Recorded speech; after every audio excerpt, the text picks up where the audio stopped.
Olá e bem-vindos ao Falando de Mercado, uma série de podcasts trazidos semanalmente pela Argus sobre os principais acontecimentos com impactos para os setores de commodities e energia no Brasil e no mundo.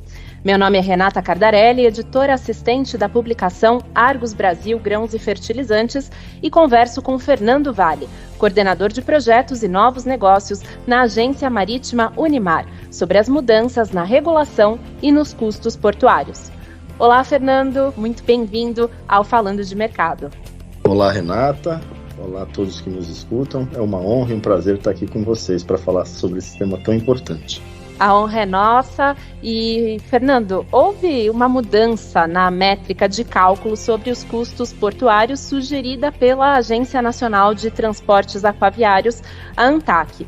Você pode nos explicar desde quando a nova resolução está em vigor e quais foram as principais mudanças? Bom, Renata, primeiramente, nós precisamos lembrar que essa cobrança sempre existiu.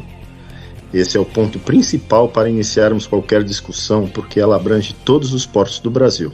Aqui em Santos, por exemplo, por ser considerado o maior porto da América Latina, as coisas ficaram um pouco confusas de início. Eu lembro que o Porto de Santos ele era regido em normas e cobranças pela Resolução 176/79 da extinta agência reguladora, que se chamava Portobras, e que já vinha precisando de uma readequação, tanto na questão técnica quanto na questão administrativa. Vale lembrar também que, apesar de termos uma legislação federal, os portos do país trabalham sob administração própria e as mais diversas interpretações da Lei 8.630, que é a Lei de Regulamentação dos Portos vigente, o que torna o assunto bastante complexo, né? Em fevereiro de 2022, a ANTAQ sugeriu uma mudança quanto à metodologia da cobrança. Essa alteração entrou em vigor definitivamente em julho de 2022, após algumas discussões de entidades ligadas ao porto.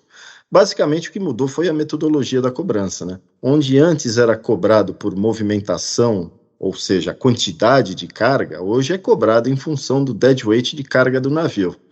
E aqui vai uma lembrança do que compõe o deadweight, né? O deadweight é o peso total de carga do navio.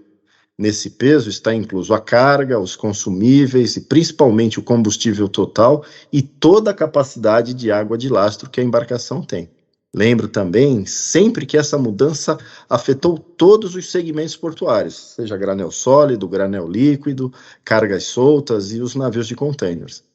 Além da mudança da metodologia, essa mudança trouxe uma outra dúvida na comunidade portuária, pois ela caracteriza agora como responsável ao pagamento o armador ou seu representante, ou seja, a agência. Perfeito, Fernando. E com relação a essas dúvidas geradas entre participantes de mercado, como tem sido a condução e quem efetivamente tem ficado responsável pelo pagamento das tarifas? Então, Renata, como falamos anteriormente, a tarifa que antes era certa por parte dos recebedores ou exportadores passou a ser vista por conta do armador ou a agência.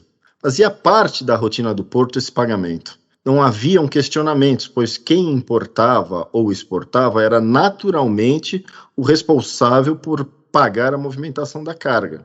Por enquanto, temos como procedimento para cada caso ser tratado separadamente com o seu cliente. E é claro que essa conta aparece em um determinado momento, porque a partir do momento que o recebedor ou o exportador se recusa a pagar, a agência informa o afretador, que informa naturalmente o armador, que consequentemente acaba incluindo esse valor final no montante do frete, que em alguns casos chega a R$2 por tonelada. Interessante. Então, acaba tendo um valor maior de frete, no fim das contas, né? E quanto à cobrança em si, com a mudança na resolução, a quantidade de escalas feitas nos portos brasileiros por uma mesma embarcação pode onerar mais a operação. Usualmente, embarcações que descarregam fertilizantes nos portos brasileiros fazem mais de uma escala? Então, Renato, o portal de inteligência da Unimar aponta que de janeiro a abril de 2023 tivemos 312 navios na costa brasileira, totalizando 505 escalas. Com esses dados, nós chegamos à conclusão de que cerca de 43% dos navios fizeram 2 ou mais escalas.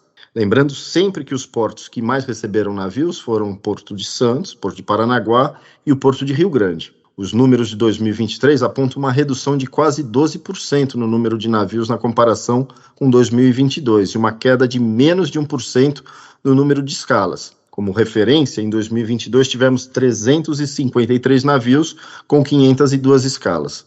Ou seja, tanto o afretador quanto o armador estão tentando otimizar ao máximo o espaço possível a bordo, porque o volume de carga importada não reduziu. Perfeito. E em termos práticos, então, a mudança na cobrança de custos portuários encareceu os gastos para que tipos de embarcações, Fernando?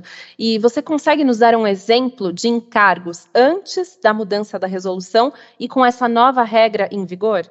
Claro, Renata, de fato, essa mudança encareceu os custos para as embarcações que trazem menos carga ou produtos para serem operados e que fazem mais de uma escala em portos brasileiros. Pois se ele vai descarregar a carga fracionada nos portos, porém, ele vai pagar por todo o deadweight do navio em todos os portos de escala. Um pequeno exemplo disso, nós podemos usar um navio com 50 mil de deadweight, que vai trazer 15 mil de fertilizantes para Santos, 15 mil de fertilizantes para Paranaguá e 10 mil de fertilizantes para Rio Grande. Ele vai pagar o equivalente a 50 mil de deadweight em cada um dos 3 portos. Isso vale para importação e para exportação. Lembrando sempre que os navios de exportação utilizam e operam bastante com aquele sistema de top-off, que é um caso bem comum nos embarques iniciados normalmente na Argentina e que, por motivos de restrição de calado, acabam completando a carga aqui no Brasil. Eles também tiveram um acréscimo muito grande nos custos portuários, né? Só para nós termos uma ideia em números reais, vamos pegar esse mesmo exemplo, um navio de 50 mil de deadweight que descarregava 10 mil toneladas em Santos, antes ele pagava R$ 41.600. Essa mesma quantidade hoje a ser descarregada paga um total de R$ 127.720. Perfeito, Fernando, ficou claro. Praticamente, nesse caso, para a gente arredondar, o triplo, né? Então, essa mudança, ela onera mais embarcações que fazem mais de uma escala nos portos brasileiros e que transportam menos de 50 mil toneladas.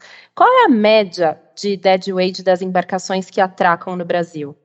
Bom, Renata, a média de deadweight dos navios que operaram entre 2014 e 2023 no Brasil é de 47 mil toneladas. A mesma média de deadweight dos navios que operaram entre 2022 e 2023 é 53 mil toneladas, tendo em vista que a grande maioria são Handysize e Supramax. E apenas para ilustrar isso que nós estamos falando, em números, os Handysize são navios que possuem o seu deadweight até 50 mil, e os Supramax são navios com até 60 mil de deadweight. Lembrando também que entre 2022 houve um aumento de navios Post-Panamax e Panamax no mercado. Ah, perfeito. Inclusive, o Post-Panamax tem um deadweight maior, né, de até 95 mil toneladas e o Panamax de até 80 mil toneladas. Por que houve essa tendência, Fernando, de aumento dos navios maiores, né, o Post-Panamax e os Panamax nos portos brasileiros? Bom, Renata, os dados do portal de inteligência da Unimar, eles apontam um aumento pela demanda na rota que parte da Ásia. De todos os Post-Panamax que atracaram no Brasil de janeiro a abril de 2023, 82% tiveram o Sudeste Asiático como origem. Outros fatores econômicos também influenciaram, como o aumento do frete marítimo, a pandemia que delineou um novo mercado no momento e a alta no preço dos combustíveis, especialmente os green fuels. Isso tudo é compensado pelo frete de retorno de grãos, que é infinitamente melhor que o frete da carga que está sendo importada como destino final à Ásia. Perfeito, Fernando. Muito obrigada pela sua presença no Falando de Mercado. Esse e os demais episódios do nosso podcast em português estão disponíveis no site da Argos, em www.argusmedia.com/falando-de-mercado. Visite a página para seguir acompanhando os acontecimentos que pautam os mercados globais de commodities e entender seus desdobramentos no Brasil e na América Latina. Voltaremos em breve com mais uma edição do Falando de Mercado. Até logo!